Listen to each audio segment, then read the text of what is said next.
In 1997, the death of a princess and her lover rocked the world. 10 years later, it led to the longest, most expensive and most sensational inquest in British legal history. Hundreds of witnesses were called.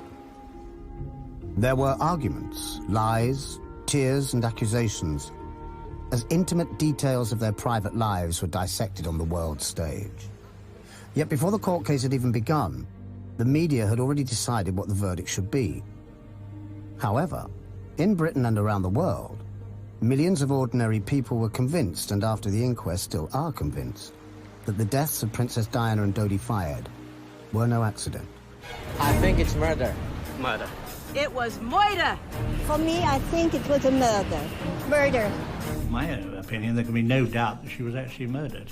When the woman left a note saying, FYI, if I'm dead, here's how it's gonna happen, and then it happens exactly like that, I think someone should pay attention. I mean, I just know our initial reaction was, well, they finally killed her, because we're used to it. I think it was murder. If you go to a bar, you'll find 3 people who go, ooh, but the royals did it, didn't they? Oh, of course Diana was bumped off. She knew she was going to be bumped off. I wasn't sure if Diana's death was an accident or murder, but I suspected a cover-up by the British establishment, an elaborate exercise in burying the truth rather than uncovering it. I suspected a conspiracy, but this isn't just the old story about a conspiracy before the crash. It's about a conspiracy after the crash.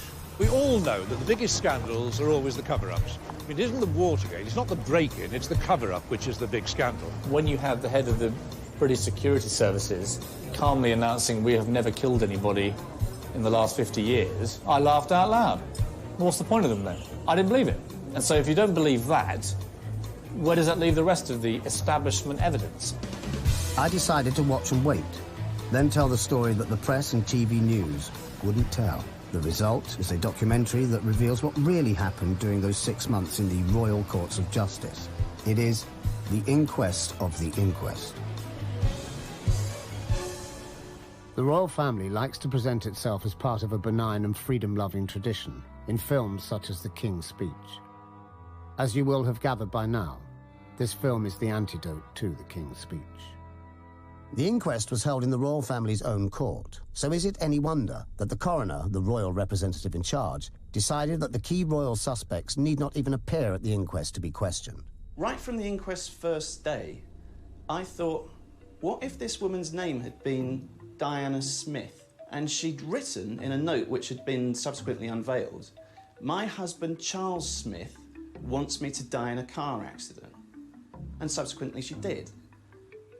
In any other family or in any other country, surely Charles Smith would have been called to the witness stand at the inquest into his wife's death. Every word you hear from the courtroom has been meticulously reconstructed just as it happened. I also had my own undercover reporter in the press tent, Richard Wiseman, listening to the journalists' conversations. Every word you hear them say was noted down exactly and precisely timed and dated. I thought when we started that I had about a fortnight before somebody tripped over my notes and realised that I actually wasn't making notes on the inquest, I was making notes on what the other journalists were saying to each other. And the longer it went on, the more I thought, I can't believe I'm getting away with this. For once, a reporter was doing the dirty on his colleagues, so the world could learn how they only reported one side of the story, ignoring anything that didn't fit their pre-written script. This looks like 6 months of my life I'm not going to get back. An absolute fucking nightmare, isn't it? There's a road accident, for Christ's sake, get over it. Young girls identify with the person who becomes the consort of the king. The big idea of being a princess and becoming queen is a fantasy. There are fairy stories about it. It's a constant fantasy for little girls. Diana dreamed of becoming a princess too, but unfortunately for her, when her fairy tale fantasy came true, the reality was not a dream, it was a nightmare. The royal family, it really is true, are much more, at least in that generation, are much more interested in animals than they are in human beings. The royals are not a sentimental bunch and treat their wives like farmers treat cattle. They're not big on romance. They're very big on breeding. And I suppose in love. Of course. Whatever in love means. Whatever in love means. Perhaps that was Diana's first intimation that this would be a loveless marriage. First of all, Mr. Al-Fayed, you have been saying for years that you believe your son was not the victim of an accident, that when he was with Lady Di, the royal family was so upset with her dating him. The fact that he was Muslim, they had him bumped off. In other words, this was a hit, a murder, and not an accident. Absolutely. It's a terrorist murder. Okay. It's not a murder, it's a slaughter of those bloody racist royal family. You think Prince Philip is so smart that he can mastermind all of this and orchestrate it? Yeah, he's vicious. Yeah, of course. You think a guy like that will accept? My son, different religion, different nationality, will be the future stepfather of the future king. You think this bloody racist family, right, will accept that? I feel for you. If my daughters were in that car with Lady Di and this was, Of course you'd want to get to the bottom I'd want to get to the bottom of it, and I don't blame you. Mr. Al-Fayed, just as a background, are you a self-made guy? I mean, did you just come to... That's right. That's self-made. All I know is he owns Harrods, and that store is amazing. I think the whole bloody thing's racist. I think that Mohammed, from the day that he came here and had the temerity to bid for the top people's store, has been considered to be some sort of wog, nigger, if you like, who has sort of thrust himself on British society. Born in Alexandria under British colonial rule, Mohammed quickly left behind his humble Egyptian origins, making a fortune as a middleman for British firms in the Middle East, and whilst doing so, becoming a global billionaire. Proving that it's not where you come from that matters, it's where you end up. And he's ended up in a very nice place indeed. Besides having owned Harrods for 25 years, Mohammed Al-Fayed owns the Paris Ritz, a villa in Saint-Tropez, a Scottish castle, and a Tudor mansion on the edge of London. But he chooses to spend much of his time in this tent, so he can be close to the burial place of his son Dodi. He remembers the night of the tragedy all too clearly. Straight away I went to the mortuary to see Dodi, It was a terrible scene, it was so difficult. And everything worked in my mind, that's definitely that. They killed him. And this is the place which he basically lived most of the time. He liked to play polo. This is the whole field which I planted as a forest. I come sometime here, when I'm here, I have breakfast. I sit with him because we believe soul comes out, maybe his soul watching us, and talking to us.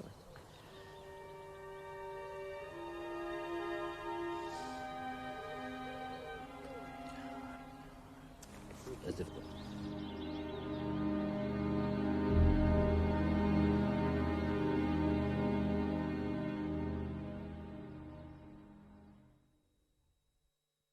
Who knows what fate will produce? Who knows what circumstances will provoke?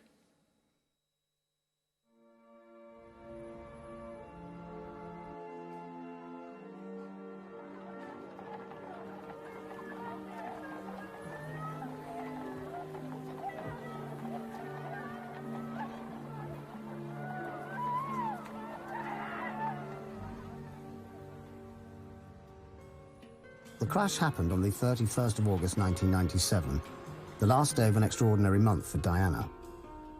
There was the whirlwind romance with Dodi, fevered speculation in the press that she was about to get married, even that she might be pregnant. Where would it all end? Would the mother of the future King of England get hitched to a Muslim and have children by him too and set up a rival court in the USA? The princess of the world at that time. The girl everybody wanted. I saw him with her. I saw the house in Malibu that Dodi was going to buy for them. Who knows what might have happened if she'd lived? So whether you think it was an accident or murder, one fact is incontrovertibly true. It was chillingly convenient for the Windsors that Diana died when she did. The last holiday she spent with her boys, with me for nearly 2 weeks, she was worried and she told me exactly what's going to happen to her. So she definitely rocked the boat in an extraordinary fashion, and she's still rocking it. She won't go quietly, that's the problem. I'll fight till the end.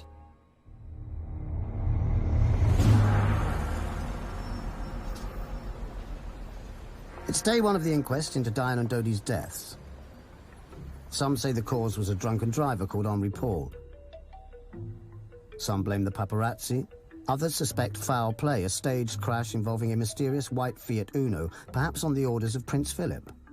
The French report into the crash has been kept secret. The British report was riddled with contradictions. Several coroners came and went, and attempts to hold the inquest without a jury were overturned. So here we are, at last, at the start of an inquest that may finally turn the full floodlights onto the workings of the British establishment and the royal family. The media call this the Diana Inquest, forgetting that 3 people died in that crash, not just Diana, but Dodi Fayed and driver Henri Paul too. Apparently there is a meritocracy even in death, and some demises are considered more important than others. That's me, Keith Allen, outside the Royal Courts of Justice. Note that name, Royal Courts of Justice. A sure sign of impartiality in a case where the credibility of the royal family is on trial. In the Royal Courts of Justice with a judge, or coroner as he's called here, who has sworn an oath of allegiance to the Queen and has Queen's counsellors on every side, and has already said that he is minded not to call senior royals as witnesses. Historically, the relationship between the royal family and the courts has been difficult, mainly because every judge has taken an oath of allegiance to the Queen. Now, if you've taken an oath of allegiance to the Queen and you have a legal case involving the monarchy, I mean, you're going to be biased, aren't you? Curiously, the media have decided the outcome of the inquest before it has even begun, and have already declared it a waste of time and money. Many media organisations, including the BBC, have even sent their royal reporters to cover it rather than their legal reporters. Our royal correspondent Nicholas Witchell is at the High Court. Nick. Yet Diana was no longer royal at the time of her death, and BBC royal reporters are required to spend their lives shamelessly sucking up to the palace and presenting the Windsors to the public in a favourable light. So what chance is there of impartiality from them? With most people getting their news about the inquest from journalists with such an obvious bias, I thought it was important that somebody with an open mind also reported on it. Quis custodiet ipsos custodes? Who judges the judges? Well, on this occasion, it seemed to be me and my mole. From the outset, it was clear that the coroner was firmly on the side of the establishment, hardly surprising, as he's part of it. I thought the story of the opening day would be the coroner points the jury in the direction of it being an accident, which he clearly did, and also the fact he was anticipating what the former leader of the London police was going to say without him being there. I anticipate that Lord Stevens will give evidence that he was trying to reassure the Pauls that their son had not been as drunk as a pig as had been alleged in some newspapers. Seems to me that the establishment have been talking to each other and squaring their stories before the inquest gets underway. Why aren't the media suspicious? This is really fishy. There's something very odd going on around here. And what makes it all the more odd is that the juiciest bits, the bits that are striking me as being the murkiest of all, aren't being reported anywhere. And it wasn't so much that there was a conspiracy amongst other journalists, that there was an established consensus. And anyone who sort of thought or spoke or wrote outside that consensus were regarded as being odd.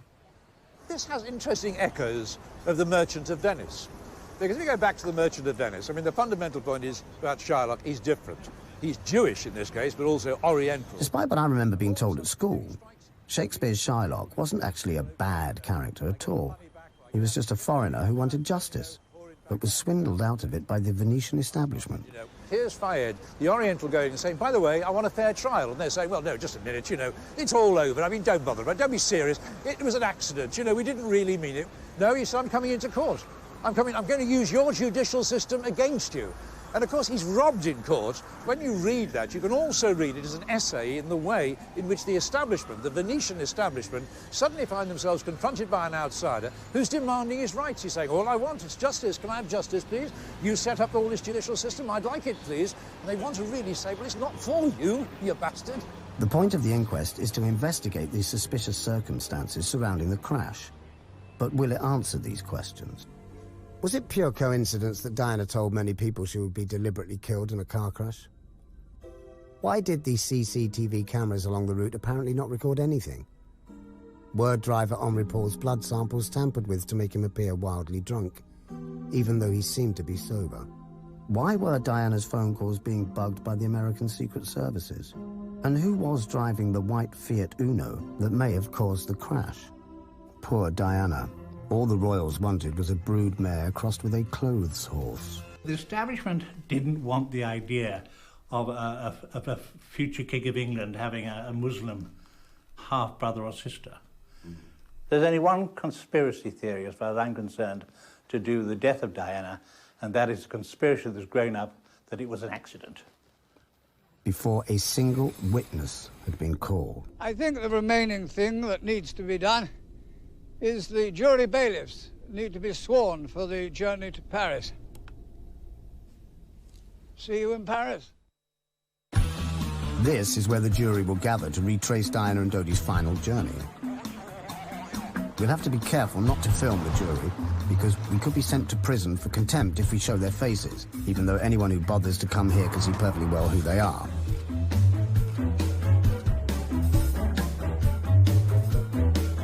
And oh, look. Oh, there's Posh Spice, who just happens to walk out of the Ritz while the world's cameras are here. Diana was a celebrity who was supposedly hounded by the paparazzi, yet now here's another celebrity using the inquest as a chance for a photo opportunity with the paparazzi. They never learn. Ah, there's the legal charabanc. This bus is officially a courtroom, we've been told, and must be treated with the same dignity as the royal courts of justice themselves. But, oh dear, first it appears to have knocked a policeman off his motorcycle, and now a tyre has just burst, thereby somehow undermining the majesty of the law. After the jury had visited the crash scene, so did I. Where? Yeah. This is it? Yeah. Is this the tunnel? Yeah, you didn't know? No. As well as endlessly debating whether Dodi might have impregnated Diana, the inquest devoted several weeks to a minute investigation of her periods, contraceptives, and sexual habits. It's almost as though the establishment wanted to demythologize her in the eyes of ordinary people by putting her uterus on public display. And by going in with Dodi Fayed and falling in love with him, as I believe she absolutely did, head over heels with the guy, you've got the ultimate cocktail of danger for the British establishment. Perhaps it was unwise for Diana and Dodi to get together, but they clearly fell deeply in love. And thinking about the way their lives were prematurely snuffed out had a strangely melancholic effect on me that night. Right from the start, the circumstances surrounding the crash were suspicious. Within a day, before tests on Henri Paul's blood had even been completed, the French authorities had leaked a story to the press that this was a simple accident caused by a driver who was drunk as a pig.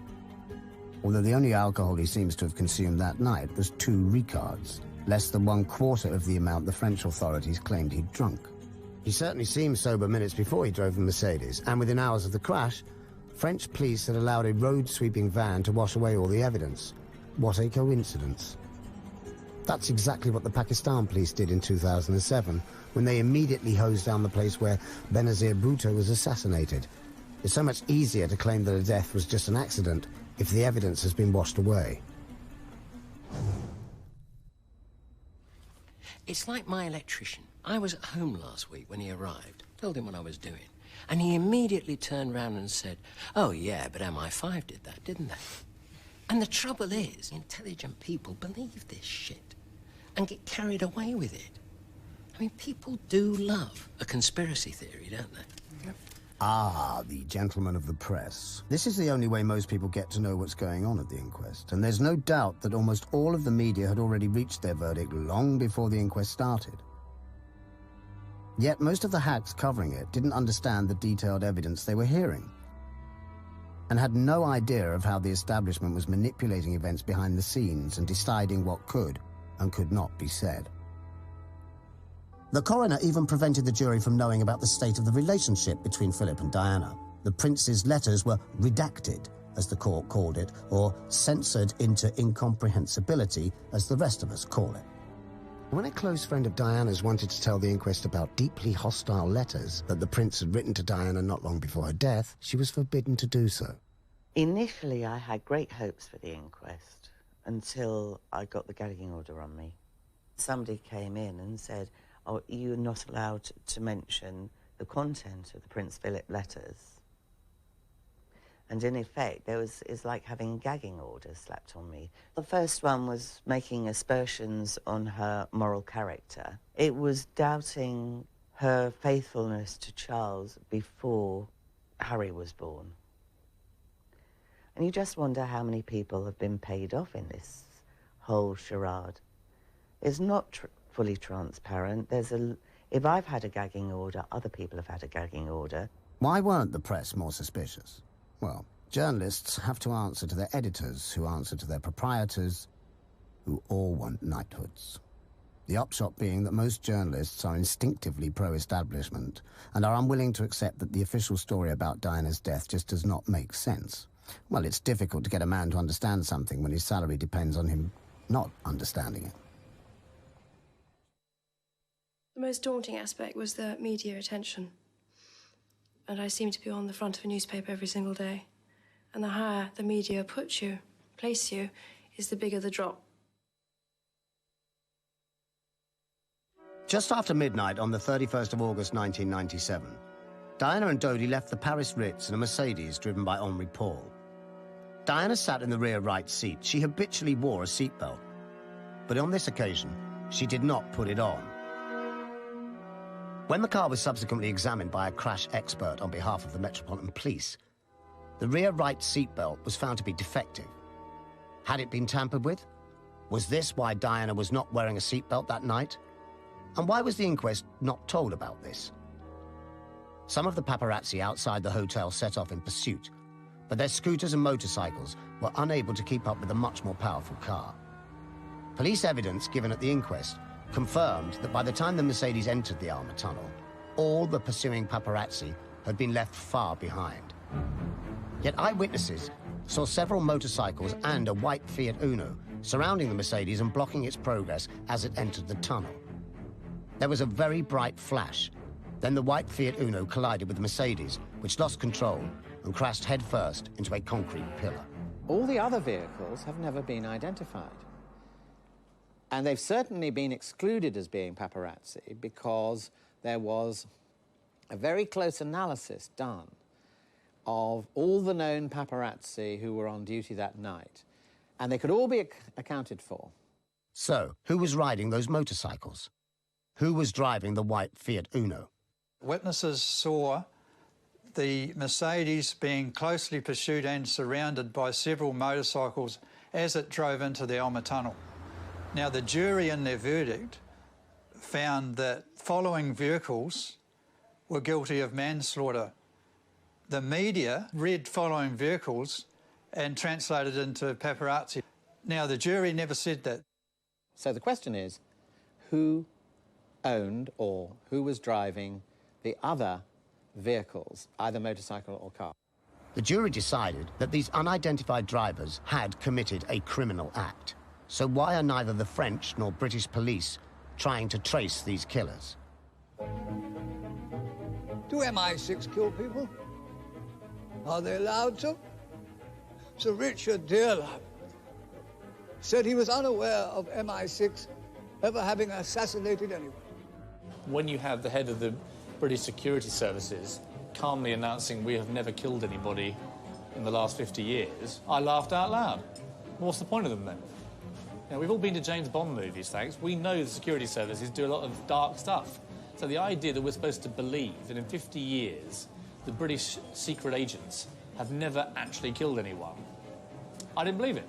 And so if you don't believe that, where does that leave the rest of the establishment evidence? Of all the lies told to the inquest, the most absurd was that the British Secret Services have never killed anybody. This shameless lie was exposed by Richard Tomlinson, a former MI6 agent, who gave evidence to the inquest by video link from France. He couldn't come to Britain because if he had, he would have been instantly arrested. Tomlinson saw a secret MI6 plan to assassinate a Serbian leader in a car crash in a tunnel by flashing a very bright light into the driver's eyes. At first I just thought it was a joke, and I refused to believe the officer when he told me about it, because he first of all outlined it to me verbally. And then I went back to see him a couple of days later on another matter, and he sort of gave me a copy of he showed me the minute. to sort of prove that he hadn't been joking about it. And so I remember that very clearly. Well, there have been other times in my life where I have been involved in death, yes. But I can't talk about that. Curiously, several witnesses who were near the Alma Tunnel at the time of the crash reported seeing a bright flash seconds before the collision. Have you ever driven at night when some careless driver is coming at you with his headlights on full beam? Imagine that, 100 times as bright, in a narrow tunnel. The result would be exactly what happened to Diana and Dodi's car. I don't think many people would want me to be Queen. Actually, when I say many people, I mean the establishment that I'm married into, because they've decided that I'm a non-starter.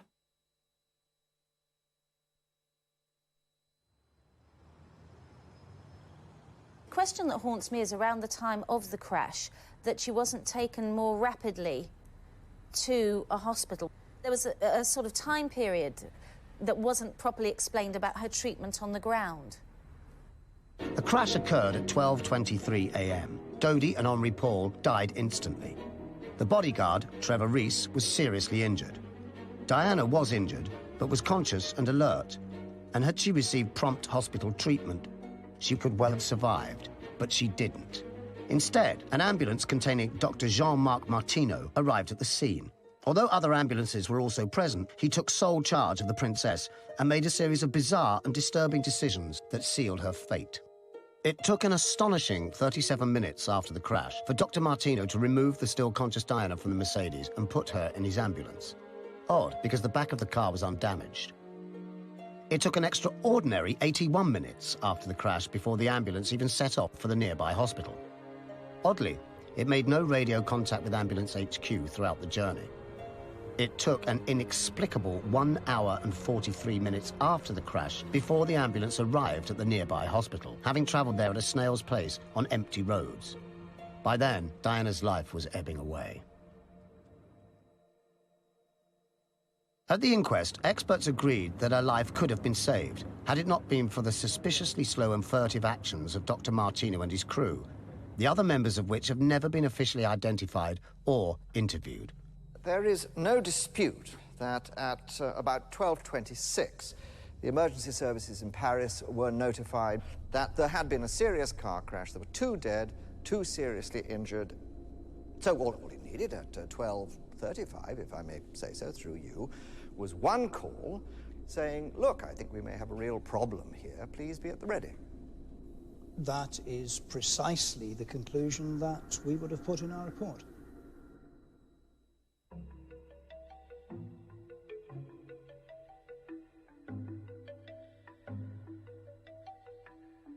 The BBC's chief royal correspondent used to pay particularly close attention. Here's the guy that considers himself to be, effectively, the Walter Cronkite of British television. He's in front of, arguably, the story of the decade. It's unfolding, but he doesn't even have to dig it up. It's happening right in front of him. And the guy falls asleep. And not just once, but several times. I do things differently because I don't go by a rule book, because I lead from the heart, not the head. And albeit that's got me into trouble in my work, I understand that. But someone's got to go out there and love people and show it. There was a powerful reason why these secret services of Britain, France, and America might have wanted Diana dead. It was Diana's involvement in the campaign to ban landmines. A worldwide movement to ban anti-personnel landmines gathered speed during 1996.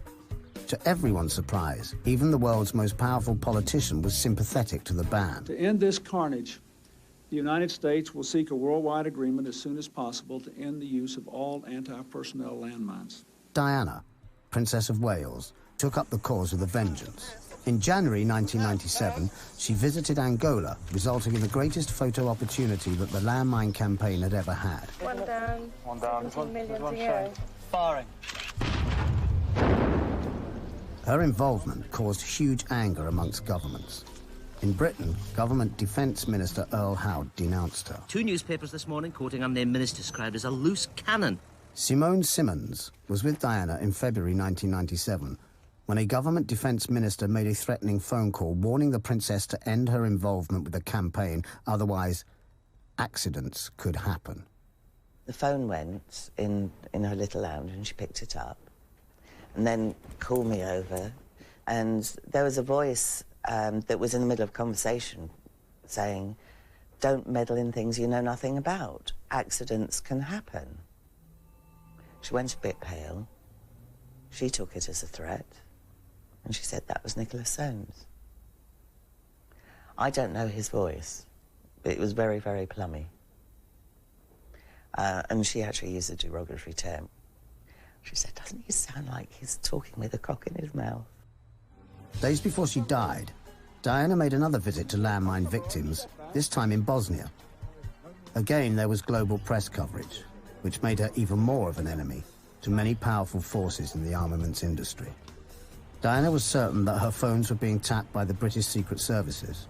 Every time she'd hear a click, she used to say, "Boys, time to change the tape." We now know that her calls were also being monitored by the American Secret Services. After years of denial, they finally admitted to having almost 1,200 pages of transcripts, although they refused to make most of them public, claiming it would threaten national security. Her landmine campaign was clearly infuriating the armaments industry, while her love affair with Dodi Fayed was infuriating the royal family and the British establishment. So there were an awful lot of people who wanted Diana and her Muslim lover dead. It's weird that at a time when you know the establishment can think of nothing worse than Dodi Fayed, son of Muhammad, marrying and possibly impregnating Diana, that she's conducting a major international offensive against landmines with all the crippling economic problems that would bring for the British establishment again. And the British government. America. And America. But if you add all these to the mix, then if you were ever going to do something dodgy to Diana, that's the time you would do it. She'd become trouble, as she used to say to me. "I'm trouble to them. I won't go away. I won't go quietly."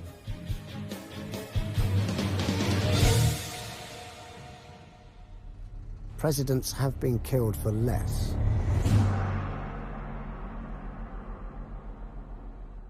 I think it was an opportunist killing. Yeah. They had until September the 19th. Why till then? Because that was when the conference was going to take place in Oslo on landmines. Less than 3 weeks after the crash, the key Oslo meeting began. With Diana out of the way, most of the world's press didn't even bother to attend. When they killed Diana on the 31st of August, 19 days later, Bill Clinton was the only Western leader who voted against a ban on landmines. Something he would never have done if she was alive, had he had to look in Diana's eyes. Many investigators believe that this was the real reason Diana was killed. Yet, the coroner barely raised the issue.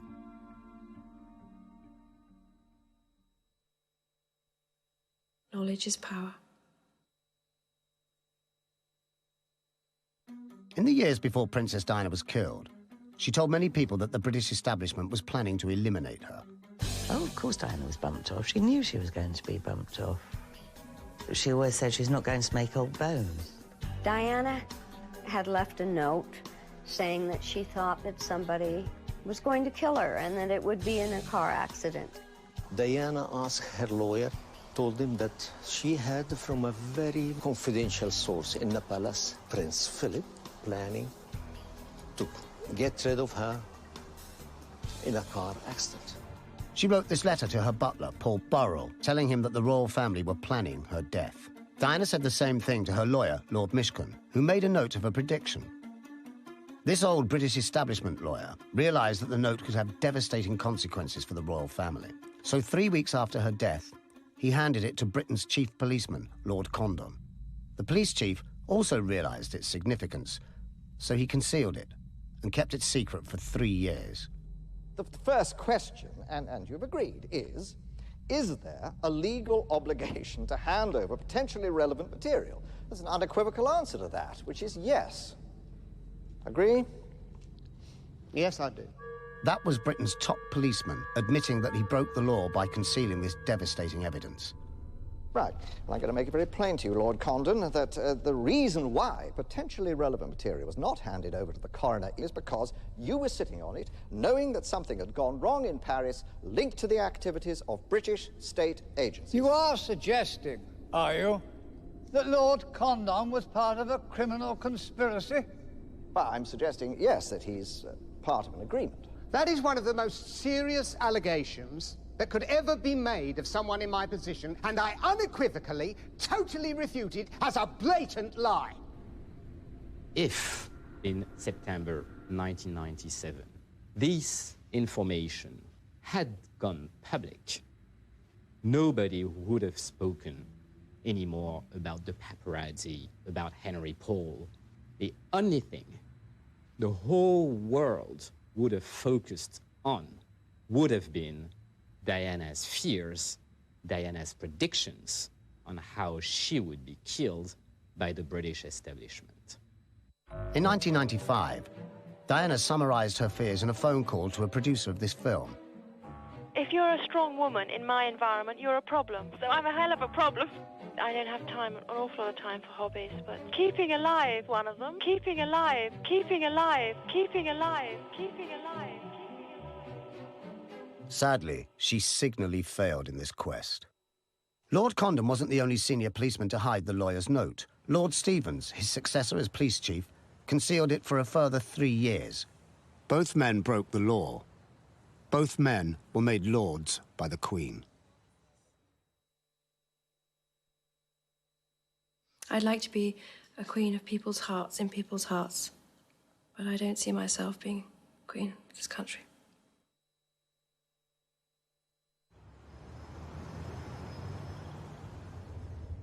Diana died soon after arrival at the hospital, and although she had been stripped of her royal status in life, in death her corpse mysteriously became royal property. Within hours, royal representatives had given orders for her body to be partially embalmed, a process that conveniently made it impossible for anyone to tell if she had been pregnant. Attention then turned to the body of the driver, Henri Paul. Before blood tests had even been completed, the French authorities were already insisting that he was drunk as a pig, although the only alcohol he is known to have consumed that night were 2 single Ricards. This is Henri Paul minutes before the fatal crash. Far from looking drunk as a pig, he seems to be sober as a judge. An autopsy was carried out on Henri Paul's body by Professor Dominique Lecomte, a doctor who is notorious in France for covering up medical evidence that is likely to embarrass the state. If her own account is to be believed, she conducted the world's worst autopsy on the corpse of Henri Paul, committing at least 58 basic errors. Every medical expert at the inquest agreed that her results were not only inept, but biologically inexplicable too, and that her report was untruthful. We have Professor Lecomte giving an account of events which, on the face of it, cannot be true. So you are pushing at an open door. There are clear inconsistencies in Professor Lecomte's account. The blood tests carried out by Dr. Pepin were equally unbelievable. We are all agreed that the explanation offered by Dr. Pepin and Professor Lecomte together for carboxyhemoglobin concentrations in the blood samples is implausible and can be discounted. Yes, so one is left with either analytical error or a mystery. Suspicions grew at the inquest that the blood tested by Lecomte and Pepin had not come from Henri Paul at all, not least because it contained lethally high levels of carbon monoxide. Professor, you said you found it astonishing, the similarity. 1.73, 1.74, 1.75. What are you suggesting there? That suggests to you that the results have been cooked, or what? That would be my interpretation. You mentioned that one explanation is that the blood samples didn't, in fact, come from Henri Paul. That's the most obvious explanation, that it isn't actually Henri Paul's blood we're looking at. The idea of a classic switcheroo may sound far-fetched, but every scientist involved in the inquest signed a joint statement saying that the blood test results for Henri Paul were biologically inexplicable. Professor Lecomte and Dr. Pepin refused to attend the inquest, even though as citizens of the European Union, they were legally obliged to. They were protected by the French government, who publicly cited reasons of public order for the refusal. However, it has since emerged that the real reason was the protection of state secrets and the essential interests of the nation. This is the law the Ministry of Justice has used to help and protect Professor Lecomte and Dr. Pépin. So the fact, the legal fact, is that there are state secrets that are protected and that Professor Lecomte and Dr. Pépin know about. In 2006, a team of scientists offered to carry out DNA analysis on some of the samples to determine if the blood really was Henri Paul's. They were told by the French authorities that the samples no longer exist. Well, my husband's side were very busy stopping me. Diana was unstable. They decided that was the problem.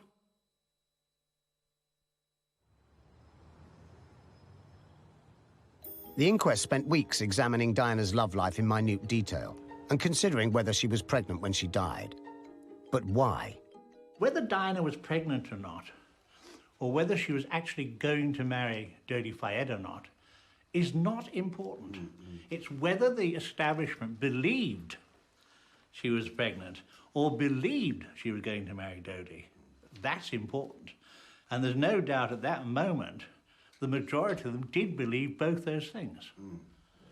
What did become clear was that within hours of Diana's death, her body was pumped full of embalming fluid, so no pregnancy tests were possible. And soon after, she had her reproductive organs removed under the watchful eye of the royal coroner. There is a trip, the trip from Paris to 45. How can you embalm a body? And very short distance of travel. Why do you think they embalmed her, to hide the pregnancy? Because they had to corrupt the body because she was pregnant. She had to take all her guts. So, was Diana pregnant at the time of her death? We'll never know for sure, because the French and British authorities destroyed the evidence. And the blood tests which were taken when she arrived at the hospital, and which could have confirmed if she had just become pregnant, have mysteriously vanished.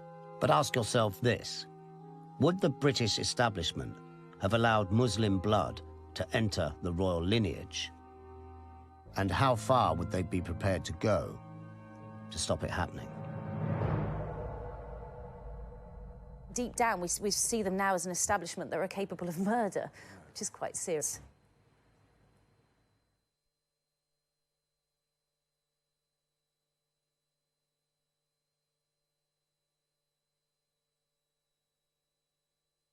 I was very bad lunch and he started blubbering. I just felt really sad and full of empty. I thought, bloody hell, what have I done for this bloody family? If you want to be like me, you've got to suffer. Yep, you have to.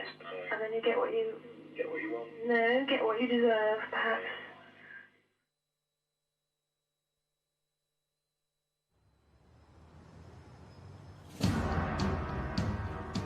There is no doubt that the entire inquest was skillfully manipulated by powerful, unelected forces to the advantage of the royal family.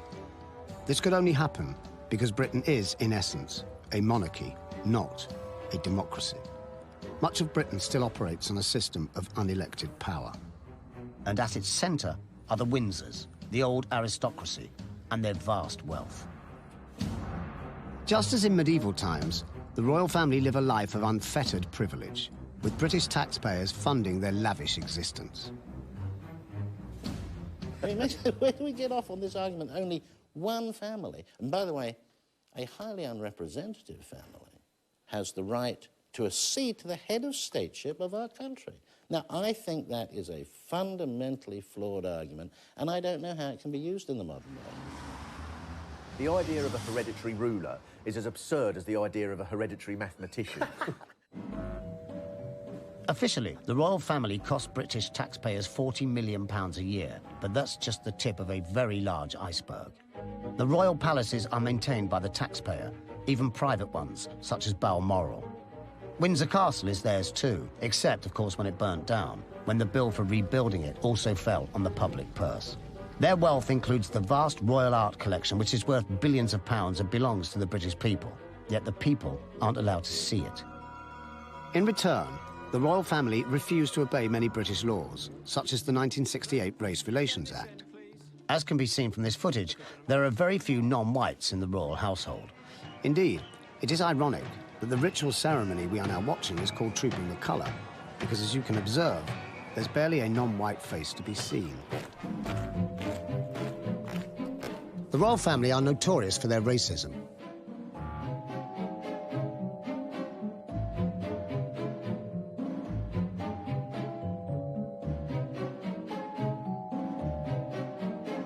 These phrases have all been said by the royals in public, so God alone knows what they say in private. This racism is nothing new.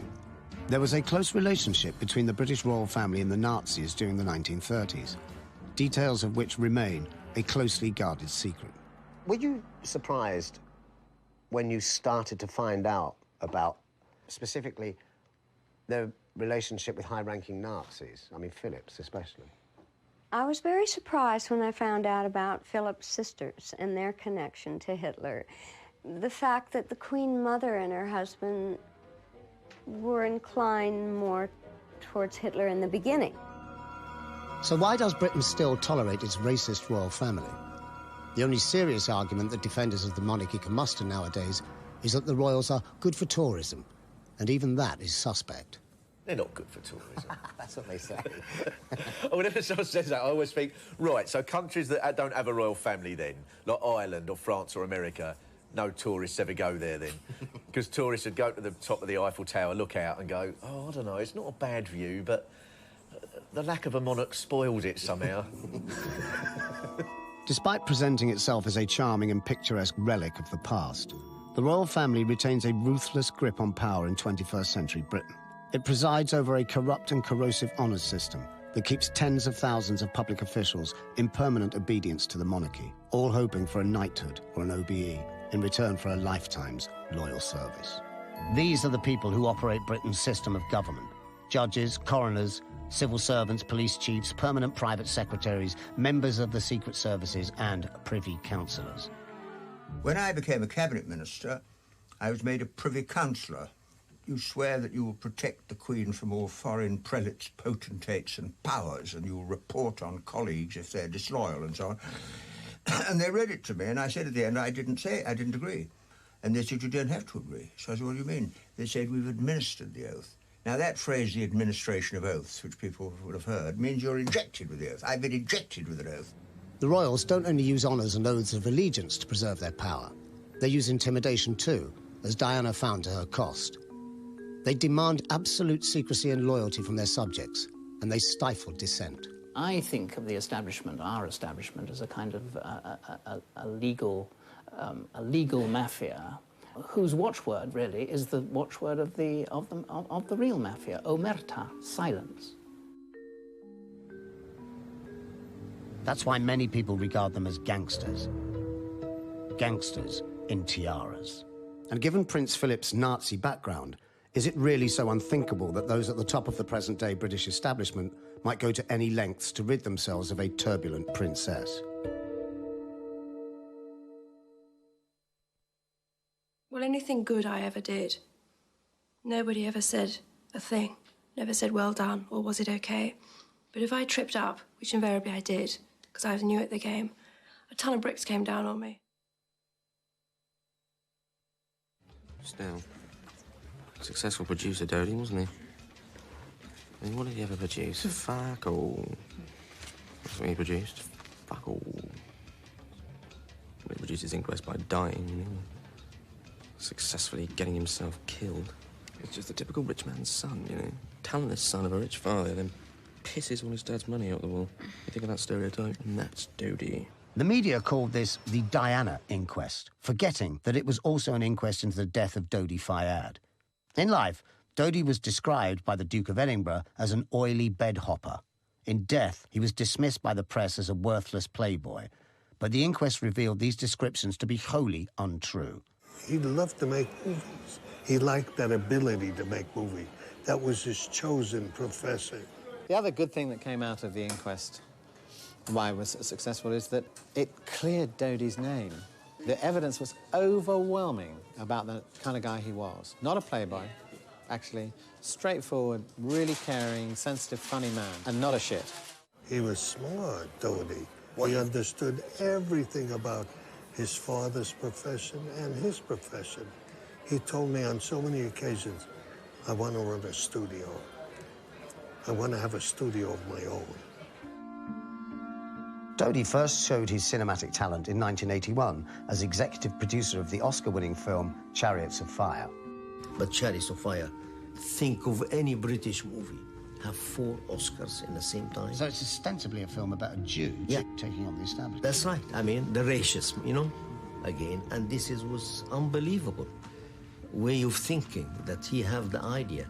Following the crash in 1997, there was an outpouring of grief for Diana in the press, but the media virtually ignored Mohammed Al Fayed's devastation over the loss of his son, Dodi. I've seen him crying, telling me how he shared a bed with Dodi every day of his life from 2 to 13, after his mother left.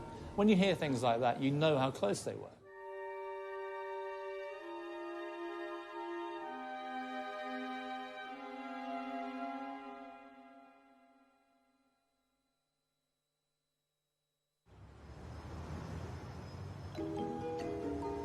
Despite lasting 6 months and claiming to be an in-depth investigation, the inquest failed to find answers to many basic questions regarding Henri Paul. If he really was a chronic alcoholic, this would have been diagnosed during the stringent medical examination he underwent 3 days before the crash while renewing his pilot's license. But he passed the medical with flying colours. So why wasn't the doctor who gave him a clean bill of health called to the inquest or ever interviewed by the police? Why did Britain's top policeman, Lord Stevens, tell Henri Paul's parents in 2006, in front of other policemen who kept a written record of the conversation, that their son was definitely not drunk? He asserted that Henri was not drunk on the evening of the accident and that he was driving at a lower speed than indicated in the French proceedings.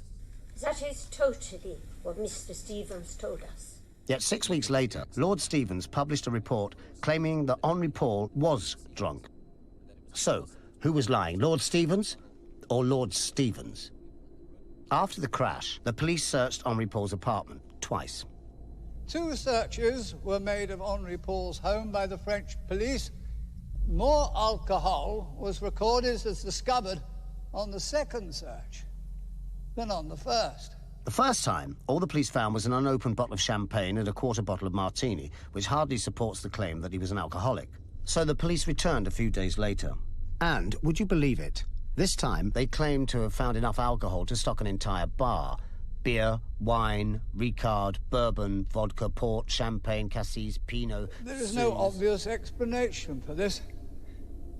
You must consider whether there are any sinister implications.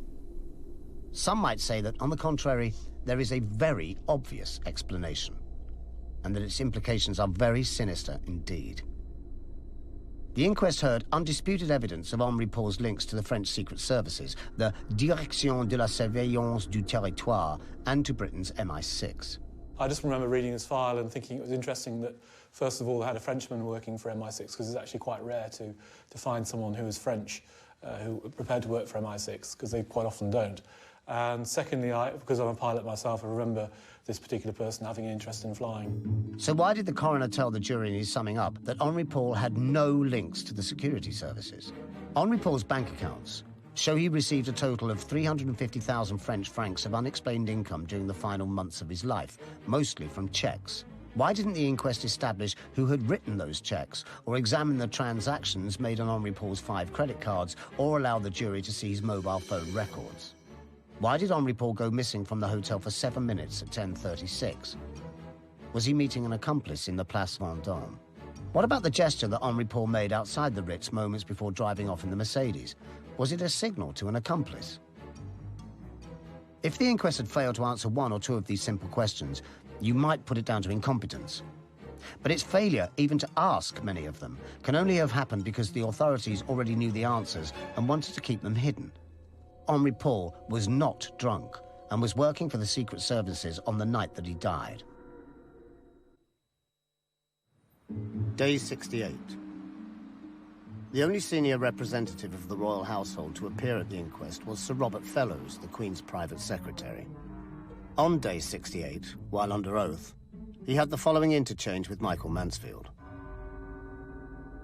Were you on holiday at the time? I was on holiday from somewhere around the first week of August. Until? The week after the death of the Princess and Mr. Al Fayed. And I went back to Balmoral on the following Sunday, I think, after the funeral. So, would it be fair to say that you were not, in fact, therefore, at the palace or nearby when all of this was happening? I was at the palace, certainly, until the end of July. Fellows unequivocally told the inquest that he was on holiday for the entire period before and after Diana's death, and did not return to work until after her funeral. Now, let's move to January 2011, and the publication of the diary of Tony Blair's press secretary, Alastair Campbell. 31st August. At about 4 a.m., I got a flavour of the royal establishment's approach when I had a conference call with Robert Fellows. You know about Diana, do you? She's dead. It was all very matter-of-fact. 1st of September, meeting at the Lord Chamberlain's office, attended by Robert Fellows. 2nd of September, 10 a.m., Fellows and I had a discussion. 3rd of September, Fellows called early. 4th of September, I had another discussion with Fellows. 5th of September, Fellows said we had all worked well together.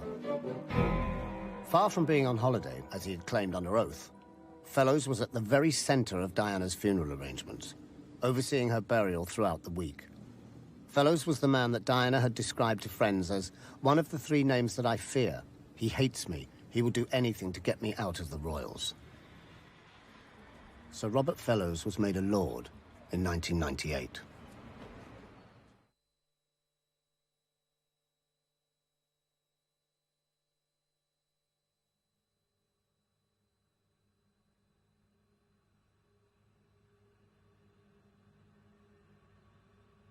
This little boy is called Philip. His full name is Philip Schleswig-Holstein-Sonderburg-Glucksburg, and he grew up in Germany. He was raised amongst his Nazi in-laws, some of whom later became high-ranking members of the SS. His Nazi relatives then sent him to this school in southern Germany, where he studied for a while under the Nazi curriculum. Philip later recalled that there was much heel-clicking and shouts of Heil Hitler were compulsory. And here's Philip, in Darmstadt, in the heart of Germany, in November 1937, attending a family funeral for some of his Nazi in-laws. Marching in front of a Sieg-heiling crowd, this is Philip, next to Christoph, his SS brother-in-law, and Philip, his Nazi stormtrooper brother-in-law. Imagine if a man with a past like this had somehow ended up marrying into British aristocracy. Well, he did. And as we know, he got first prize.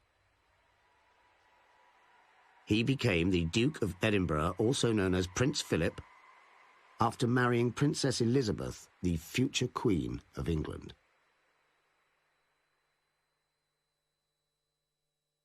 British lawyers have warned us of 87 legal issues concerning this film. Several of those warnings concern the following interview. I think Prince Philip is somebody who is devoid of any internal sense of right and wrong. So deep down, he cares nothing about anybody else. He regards everybody else as potentially a threat. He is completely selfish. And that is very like Fred West or any other psychopathic individual. Oliver James is one of Britain's leading clinical psychologists. Yet lawyers told us that we could not include his professional diagnosis of Prince Philip in this film. So we looked for the current medical definition of psychopathy and discovered that most psychopaths are not convicted criminals but function normally in society. We also found that psychopaths tend to gravitate towards highly paid professions, such as the legal profession and, oh dear, us, filmmakers. Queen Elizabeth and Prince Philip have traditionally been presented to the public as role models for the rest of society. But why? Certainly. I mean, Philip's been in half the beds of England, including 2 of his wife's close family. But, Who? Do you want me to say that? Or Yes, go on. Princess Margaret and Princess Alexander. Stop it. I don't think that she was somebody who was a kind of would have wanted to marry a psychopath. I think she must have got a very nasty shock when she found out quite how unpleasant he is. But obviously, being the sort of person she is, she said, well, that's it. You know, I've got to stick with this and and he's going to shag anything that moves and I can't do anything about that. That's what they all do anyway, isn't it? Almost everyone has heard rumours about Prince Philip's innumerable extramarital affairs. Yet newspapers have never published full reports, whereas they routinely expose the affairs of pop stars, footballers and other celebrities. Why? Because in Britain, the media dare not challenge the authority of those at the very top. I have a friend of mine who was at a party where he had to observe the disgusting sight of Prince Philip wearing a leather jacket. dancing to a Stones song with his hand halfway up the skirt of some young woman. This is, and that's not an unusual event at all for Prince Philip. He's done that sort of thing many times. This isn't a question of morality. It's a question of media cowardice. The British press usually love nothing more than exposing the peccadilloes of eminent people. All except senior members of the royal family who are mysteriously exempt. Funny, that. You may think that we should have given Prince Philip a right of reply in this film. Well, we did, but he declined our invitation, as did the entire royal family. And they are not the only ones. In fact, if you're wondering why you're not hearing from any members of the British establishment in this film, it's certainly not for want of trying on our part. We asked all of these pillars of the establishment to take part, and they all refused. I wonder why.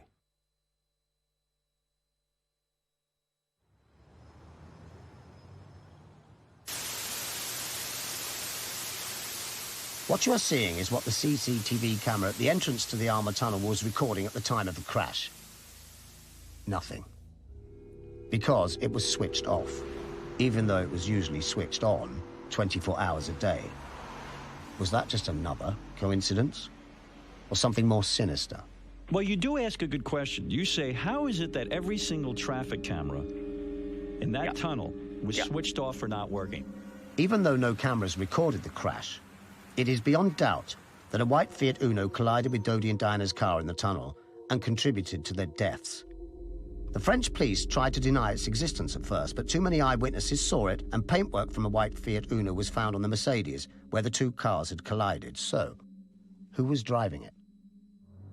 Suspicions fell on James Anderson, a photographer with connections to the Secret Services. He had been following Dodi and Diana earlier in the month during their holiday in the Mediterranean, but he was not amongst the paparazzi who were waiting outside the Paris Ritz on the night of the crash. Anderson was a millionaire paparazzo, a very well-known member of the paparazzi on the continent, made a great deal of money out of royal pictures, lived in some style in the French countryside. He told police that he wasn't in Paris on the night of the crash, but gave two completely different accounts of where he had been. His wife and son also gave him contradictory alibis.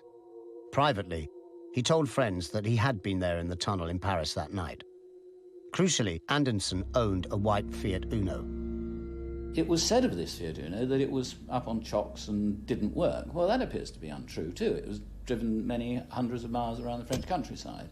So the whole question of the Fiat Uno and who was driving it, which is, of course, absolutely crucial, totally crucial to the investigation, has never been resolved, and you have to say, why? In May 2000, Anderson's body was found in a blazing car in woodland near Montpellier. In a Ministry of Defence field, shooting range field, in a car which was burned out and locked, but no keys were in the car or in his pocket. And the police claimed he committed suicide. They claimed this, even though the fireman who found him says he saw 2 bullet holes in Anderson's skull. You don't have to be a conspiracy theorist to point out that it's difficult for a man to shoot himself twice in the head and then set fire to his own car before dying.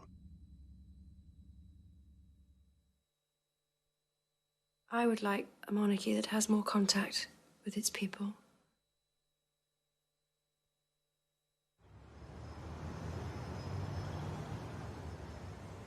By the end of the inquest, so much suspicious evidence had been heard that the establishment coroner could take no chances. So he prevented the jury even considering murder as an option. His summing up lasted almost 3 days, during which he continually distorted the evidence, ignored much of the eyewitness evidence, and tried to convince the jury that the crash was nothing more than an accident.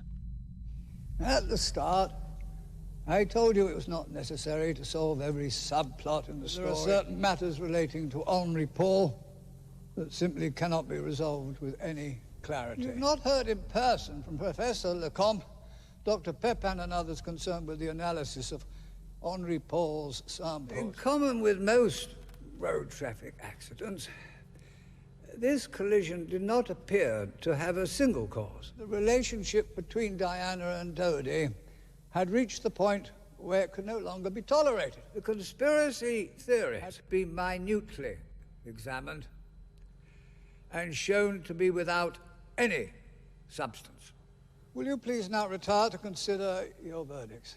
But the one thing the establishment and the royal courts couldn't fix was the jury. 11 ordinary men and women who ignored the coroner's one-sided summing up and instead spent almost a week examining the evidence for themselves.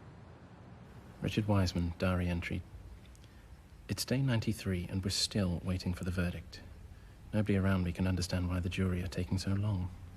The hacks all expected a verdict of accidental death to be returned within seconds. Oh, did you see those sandwiches they just took in for the jury? Yeah, I mean, my worry is they look far too good. You know, if they'd given them some curled-up shite, you know, they'd agree by 2, give the verdict by 3 and be home by 4. Fact is, it's becoming painfully obvious that the jury, unlike the press, bothered to listen to the evidence, and they are now analysing it very, very carefully.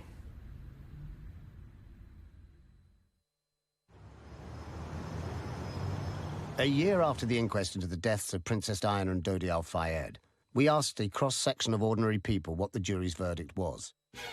Accidental death? Purely an accident. It was accident. Was it accidental? Accidental death. It was an accident. Accidental death, I believe. It was an actual accident. Accidental death. Accidental death. The answers the public gave us were uniformly inaccurate.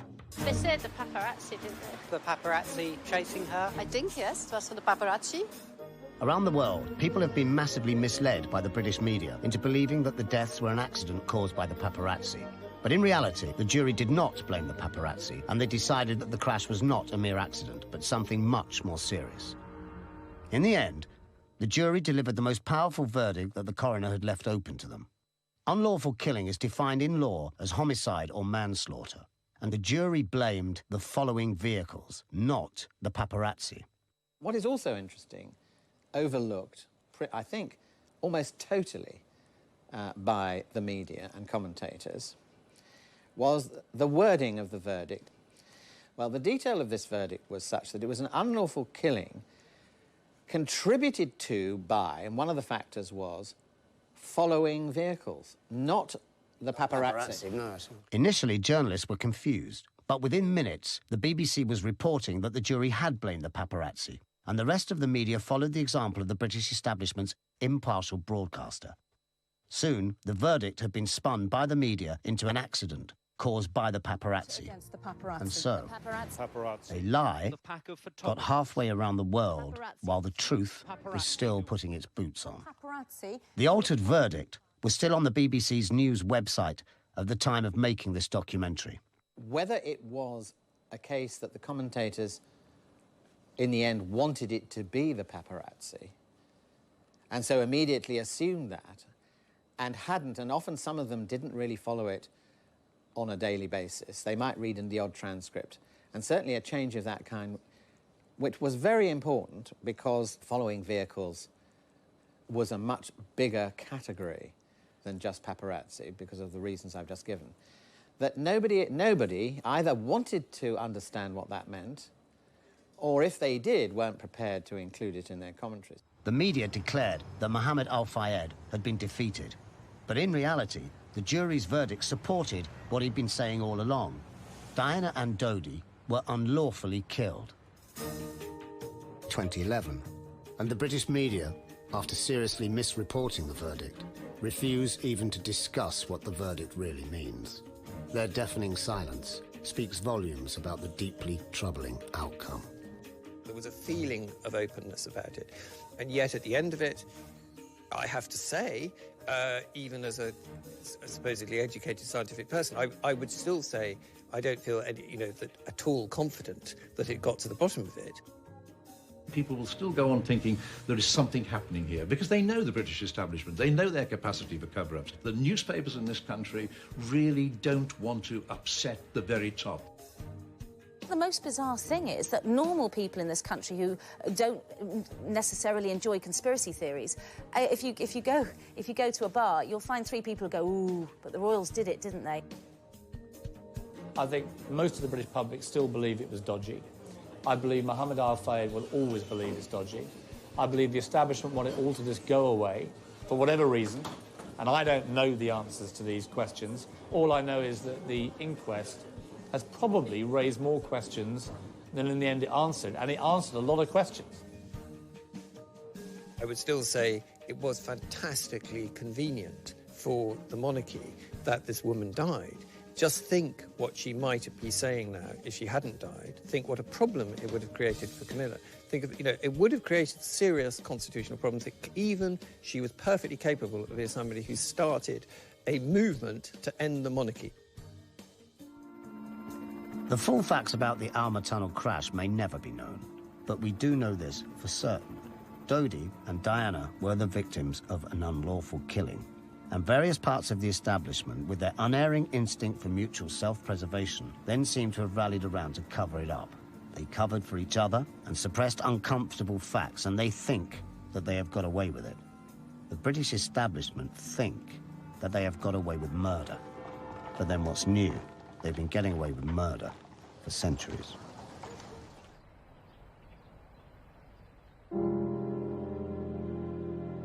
Since the crash, some curious things have happened. Charles has married Camilla, as he'd always wanted to. MI6 now publicly admit that they have been involved in killings. Diana has been airbrushed out of official royal history.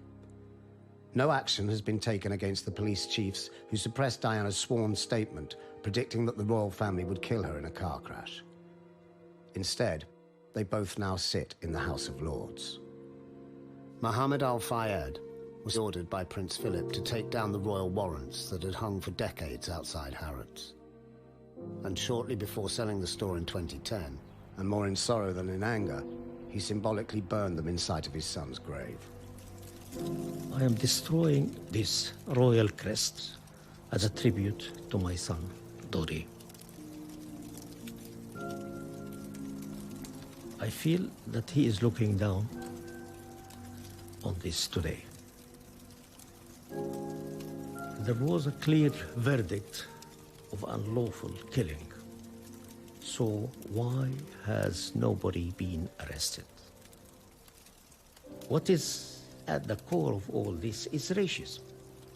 Powerful people in this country, my country, don't want to hear me talking about Prince Philip's Nazi background, but I have to, because it's just 100% true.